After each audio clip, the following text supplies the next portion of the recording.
우리 시편 149편입니다. 시편 149편.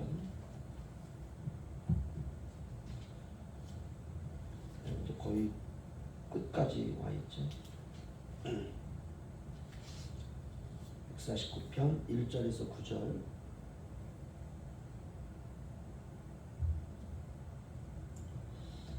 저 한 절씩 교도하겠습니다. 할렐루야. 새 노래로 여호와께 노래하며 성도의 모임 가운데에서 찬양할지어다. 이스라엘은 자기를 지으신 이로 말미암아 즐거워하며 시온의 주민은 그들의 왕으로 말미암아 즐거워할지어다. 춤추며 그의 이름을 찬양하며 소고와 수금으로 그를 찬양할지어다. 여호와께서는 자기 백성을 기뻐하시며 겸손한 자를 구원으로 아름답게 하시리로다. 성도들은 영광 중에 즐거워하며 그들의 침상에서 기쁨으로 노래할지어다. 그들의 입에는 하나님에 대한 찬양이 있고 그들의 손에는 두날 가진 칼이 있도다. 이것으로 문 나라에 보수하며 민족들을 벌하며 그들의 왕들은 사슬로 그들의 귀인은 쫄보람으로 다 공격받고 함께요. 기록한 판결대로 그들의 곧 시행할지로다. 이런 영광은 그의 모든 성도에게 있도다. 할렐루야. 아멘. 어제 우리가 주일을 보내면서 학생부 예배 설교, 또 주일 오전 설교, 주일 오후 설교, 또 오늘 새벽에도 또 설교.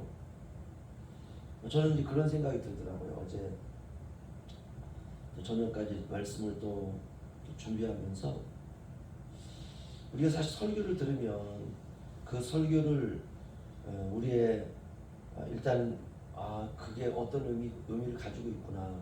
우리가 좀 한 번 더 묵상하고 생각하고 그걸 어떻게 우리의 삶으로 우리가 가져올까. 그래서 우리의 삶 속에서 말씀이 이제 부딪혀오는 그런 걸 또 우리가 경험하고 그리고 그게 비로소 내 몸으로 사라질 때 그때 이제 설교를 듣고 이 다 행위잖아요, 그렇죠? 우리가 영어로 말하면 두 동사 있잖아요. 그러니까 행함이라고 하는 거, 함이라고 하는. 그래서 내가 이제 말씀을 듣고 거기서부터가 이제 이미 doing이 시작이 되는 것이죠. 그래서 이것이 비로소 내 몸으로 이제 와서 우리 기도에 대한 말씀을 들으면 내 몸이 하나님 앞에 기도하게 되고 그러면 이거 우리가 이제 됨이 되는 거거든요. 그래서 함에서 doing에서 being으로 비로소 갔을 때 이제 말씀이 우리 안에 예수님이 성육신한 것처럼 말씀이 육신이 되는 이거구나. 이렇게 돼야지 피드백까지 다 돼서 뭐가 피드백이 안 되는지 그래야 되는데 말씀을 삶으로 살기도 전에 벌써 우리가 새벽에 월요일 날 새벽에 주님 앞에 나와서 짧은 시간이지만 또 말씀을 또 듣고 그 말씀을 계속 듣는 거예요. 이렇게 이거야말로 비효율 아닙니까? 그렇죠? 효율적이지가 않잖아요. 말씀을 딱 들으면 뭐 새벽 기도도 뭐 일단은 좀 잠시 쉬고 주일날 말씀 딱 하나 학생부 예배 설교 하나 듣고 그 말씀을 가지고 묵상하고 정말 노아는 하나님께 은혜를 입었더라. 이거는 하나님 편에서 볼 때 노아를 하나님께서 이렇게 은혜로 이렇게 그를 포용하는 거잖아요, 그렇죠? 그러기 위해서는 우리가 우리 세상에서도 그를 먼저 이렇게 보는 거잖아요. 그에게만 집중하는 거거든요. 모든 사람이 죄를 범하고 있을 때 그러나 노아는 하나님께 은혜를 입었더라. 그러면 하나님의 눈에 노아가 들어온 거거든요. 그래서 하나님의 눈동자 안에 노아가 딱 들어가는 것입니다. 근데 이거를 노아 편에서 볼 때에는 잘 모르잖아요, 그거 그렇죠? 그래서 원문에는 노아 편에서 본 그 의미로 번역을 했습니다. 다시 말하면 세상이 너무나 관영하고 죄가 세상에 가득 차고 있을 때에 노아는 주변을 보니까 전부 죄악 덩어리인 거예요. 더 이상 세상에 살아갈 수 있는 그런 어떤 의미를 가질 수 없을 정도로 뭐 성경 말씀을 그렇지 않습니까? 사람들이 항상 생각하는 것이 악할 뿐이었더라. 노아 입장에서는 탄식할 노릇이죠. 그래서 그가 야, 이거 도대체 어떻게 할까? 이걸 심판하시는 분은 하나님이시거든요. 하나님을 딱 봤더니 하나님의 눈에 사랑이 있었더라.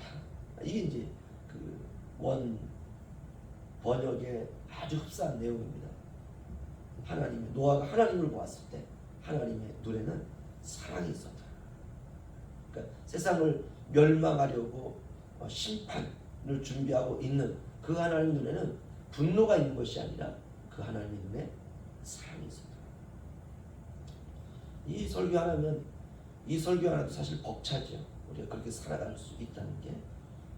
그렇게 하기도 전에 학생부 설교, 주일 오전 설교, 주일 오후 설교, 또 오늘 새벽 시편 149편, 이게 얼마나 비효율적이에요, 그렇죠? 계속 운동을 해야 되는데 밥만 계속 먹고 있으니까 살만 그냥 계속 찌는 것이죠. 그래서 우리가 사실 때로는 거룩한 다이어트도 좀 필요한데, 그 제가 이건 참 상당히 비효율적이다라고 생각을 하면서 이제 그럼 어떻게 할까 고민을 하다가 비효율적인 건 사실인데 그리스도인의 인생은 거룩한 비효율의 삶이다 라고 하는 생각도 하게 됐습니다. 참 이 말이 맞는지 모르겠지만 거룩한 비효율, 사실 우리가 이렇게 새벽에 나와서 하나님께 짧은 말씀을 듣지만 뭐 누가 우리를 알아주기나 합니까? 그리고 우리는 이 새벽에 왜 나왔을까? 성령님이 깨우신 것이죠. 기도하라고. 긴박한 하나님 나라에 깨움이 있는 것이죠. 다행인 것은 모든 시간의 말씀들이 이렇게 딱딱 떨어져 있는 말씀들이 아니라 사실은 다 이렇게 유기적으로 이게 붙어 있다는 거거든요. 이걸 유기적이다 그렇습니다. 사실 어떻게 이런 거죠.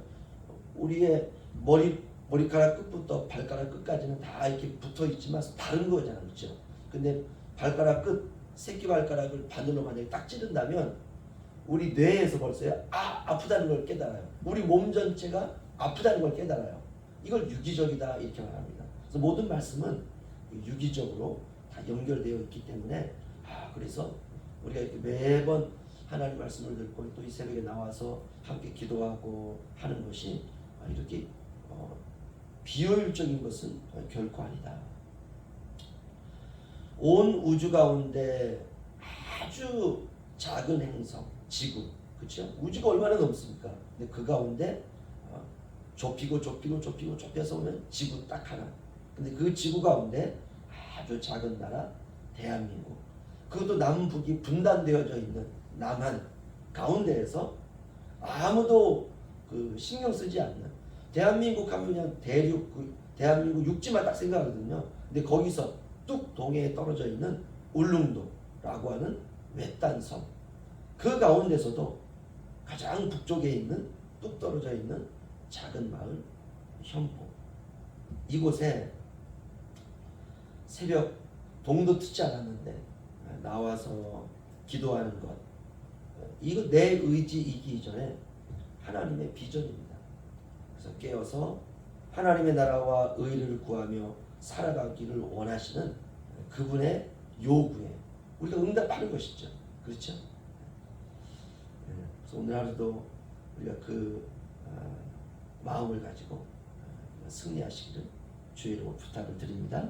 오늘 시편 149편을 보면 계속해서 동일한 말씀이 나옵니다. 찬양하라. 여호와를 찬양하라. 우리가 기쁠 때 찬양하는 것은 굉장히 자연스럽습니다.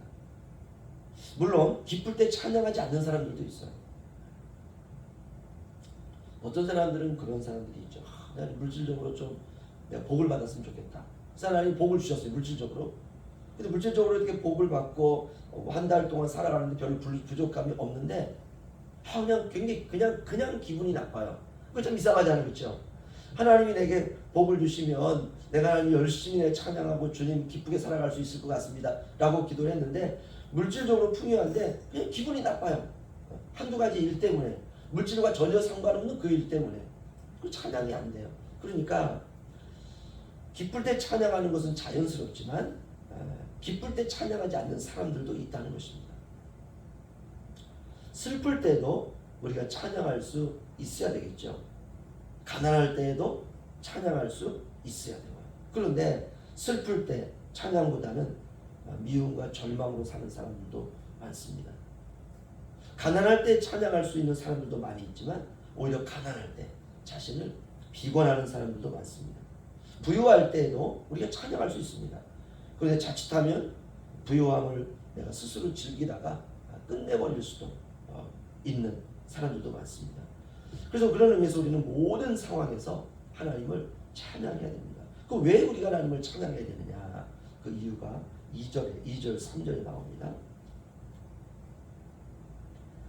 우리 함께 읽죠. 시작.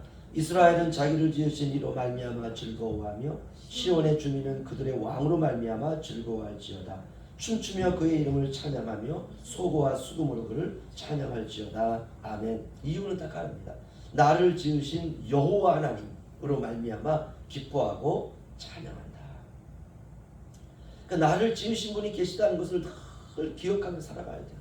나를 만드신 분이 계신다. 나를 창조하신 분이 계신다. 나를 빚으신 분이 계신다. 이 말씀 100번, 1000번, 만번 해도 과하지 않습니다. 그럼 왜 이렇게 성경이 너를 지으신 분으로 인하여 너희가 찬양하라는 말을 계속하고 있느냐? 우리가 늘 잊어버리니까 그 사실은. 나를 만드신 분이 계신다라고 하는 신앙만 가지고 있어도 됩니다. 나를 만드신 분이 계시는구나. 근본을 아는 것 아닙니까? 그럼 나를 만드신 분이 있다라는 신앙은 때로는 그러니까 왜 나를 만드셨느냐라고 하는 질문을 갖게 되지 않습니까? 부모가 나를 만들었을 때에는 계획이 별로 없습니다. 그저 사랑에 살다 보니까 어느 날 갑자기 아이가 딱 생긴 거예요. 물론 아이를 가지려고 하는 노력도 우리가 하게 되지만 아이가 딱 생겼을 때 그럼 나는 이 아이를 어떻게 키울 것인가? 사실 우리가 막막합니다. 그런데 놀라운 것은 나를 만든 부모는 계획이 없을지라도 그렇게 만든 나를 향한 하나님의 계획은 있다는 거예요. 이게 놀라운 것이에요. 그래서 나를 만드신 분이 있다라고 하는 이 신앙은 자연스럽게 why, 왜라는 질문을 갖게 되고 그 왜 나를 만드셨을까라고 할 때 성경을 통해서 우리가 하나님의 계획과 목적이 있기 때문에 나를 하나님이 창조하셨다는 것을 알 수가 있습니다. 사람들도 그렇습니다. 어떤 물건을 만들고 발명할 때에는 그 물건이 사용되는 용도가 있습니다. 하나님도 마찬가지예요. 하나님은 사람을 하나님의 모양과 형상대로 특별히 만든 겁니다. 다른 피조물들은 그렇지가 않습니다. 그런데 사람만큼은 하나님의 모양과 하나님의 형상대로, 뭐 더 쉽게 말하면 이 말은 하나님을 닮은 존재를 만들었다는 것이에요.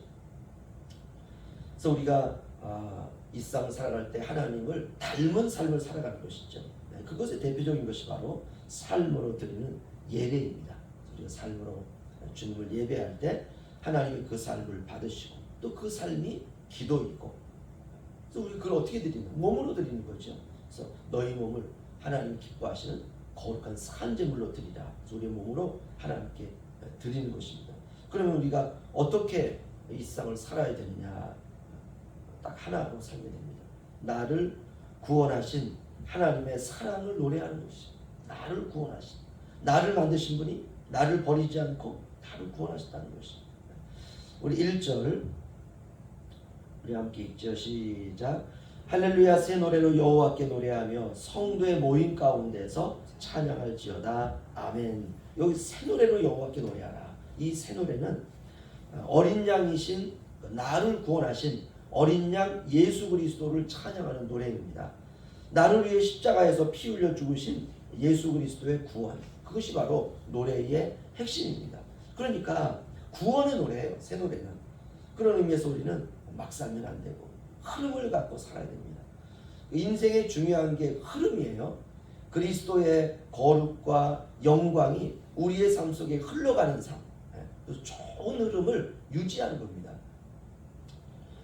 흐름이 끊이지 않도록 하고 그래야 평강 가운데 살 수 있어요. 이제 가을 아닙니까? 가을인데 겨울로 바로 넘어가는 것 같아요. 대한민국은 특별히 봄, 여름, 가을, 겨울 4계절이라고 하는 흐름이 있는데요. 봄이 지나면 여름, 여름이 지나면 가을, 가을이 지나면 겨울. 이 흐름이 있죠. 이게 봄은 봄처럼, 그렇죠? 여름은 여름처럼, 가을은 가을처럼, 겨울은 겨울처럼 그렇게 흘러가는 것이죠. 인생에도 이렇게 사계절이 있습니다. 신앙에도 봄이 있고 여름이 있고 가을이 있고 겨울이 있습니다. 겨울이 지나면 천국에서 영원한 영생의 삶이 우리의 삶으로 이어지는 것이죠. 그래서 육체의 끝은 영원의 시작이에요. 우리 안에 부활 생명은 마치 씨앗과 같이 있죠. 육체 안에 우물 틔우기 위해서 씨앗이 있죠. 그럼 이 씨앗은 어떻게 되느냐? 마치 그 껍데기가 다 썩어서 벗겨지듯이 우리의 육체가 다 썩어서 죽음으로 이 땅에서 우리가 종말을 맞이하면 이제 그 씨앗이 천국에서 우물 틔우는 거 아니겠습니까? 그 흐름을 타고 사는 것이죠. 내 삶에 때때로 불청객이 들어올 때가 있죠. 그래서 염려, 불청객이 있죠. 근심, 걱정, 때로는 즐거움이라고 하는 불청객. 즐거움 때문에 하나님을 바라보지 못할 때도 있어요. 즐거움이라는 불청객, 미래에 대한 걱정이라는 불안이라는 이런 불청객. 이런 불청객이 수없이 우리의 인생에 다가옵니다. 시도 때도 없이 막 툭툭 튀어나올 때도 있고. 그래서 우리가 인생을 살아갈 때 영적인 흐름이 있는데 이 흐름을 자꾸 흐트러 버릴 때가 있어요. 그럴 때 우리가 시선을 계속해서 유지하는 것입니다. 5절 6절 우리 마지막으로 보겠습니다. 우리 함께 읽죠. 시작. 성도들은 영광 중에 즐거워하며 그들의 침상에서 기쁨으로 노래할지어다. 그들의 입에는 하나님에 대한 찬양이 있고 그들의 손에는 두 날 가진 칼이 있도다. 아멘. 성도들이 영광 중에 즐거워하며 살다가 이제 저녁이 오면 흐름이죠. 아침, 점심, 저녁. 이 오늘 시인은 이 흐름을 계속 유지하고 있는 거예요. 침상에서 기쁨으로 노래할지어다. 그들의 입에는 하나님에 대한 찬양이 있고 그들의 손에는 두 날 가진 칼이 있도다. 그럼 손에 있는 두 날 가진 칼은 뭐냐? 이 두 날 가졌다는 건 칼을 들었는데 양쪽에다 날이 있다는 거예요. 이게 참 무서운 칼이죠, 그렇죠? 대부분 이제 우리가 과도나 식칼을 보면 한쪽만 날이 있잖아. 이 두 날 가진 칼은 양쪽에 날이 있는 것이에요. 이 칼은 뭘까? 성도들이 손에 들고 있는 칼은 뭘까? 우리가 에베소 6장을 보면 바로 이 칼은 하나님의 말씀이라고 하는 것을 알 수 있습니다. 에베소 6장을 보게 되면 성도들의 그 갑옷이 나옵니다. 완전 영적 무장이죠. 그런데 유일하게 머리에는 구원의 투구부터 시작해가지고 갑옷에 이르기까지 신발에 이르기까지 우리가 평안의 신발이라고 하지 않습니까? 우리가 영적 무장으로 살아가는데 다른 건 다 방어용이에요. 그런데 오직 유일한 우리 성령의 검, 곧 하나님의 말씀을 가지라. 유일한 것은 바로 하나님의 말씀이 무기입니다. 사단의 유혹이 올 때 말씀으로 이겨내는 것이죠. 바로 오늘 성도들의 입에는 찬양이 있고, 그러니까 우리는 입은 항상 찬양하는 거예요. 이 입으로 막 창나를 막 날리면 안 돼요. 사람들이 상처받는 말들을 무기를 막 사용하면 안 되겠죠. 오직 무기는 두 날 가진 하나님의 말씀, 칼을 손에 들고 있는 것입니다. 전쟁터에 나갈 때 우리가 손에 드는 건 무기 아닙니까? 성도들의 무기 하나님의 말씀이죠. 믿음이 방패라면 말씀은 무기입니다. 성도들은 찬양과 말씀을 가지고 살아가야 된다, 이 말씀이죠. 그들의 입에는 하나님에 대한 찬양이 있고 그들의 손에는 두 날 가진 칼이 있도다. 이것이 바로 우리가 지금부터 평생 불러야 할 구원의 노래입니다. 항상 찬양하시고 나를 구원하신 예수의 사랑, 그리고 나에게 비전과 꿈과 소망을 가져오시는 하나님의 말씀, 찬양과 하나님의 말씀으로 오늘 하루 주님 안에서 승리하시기를 주의 이름으로 축원합니다. 기도하겠습니다.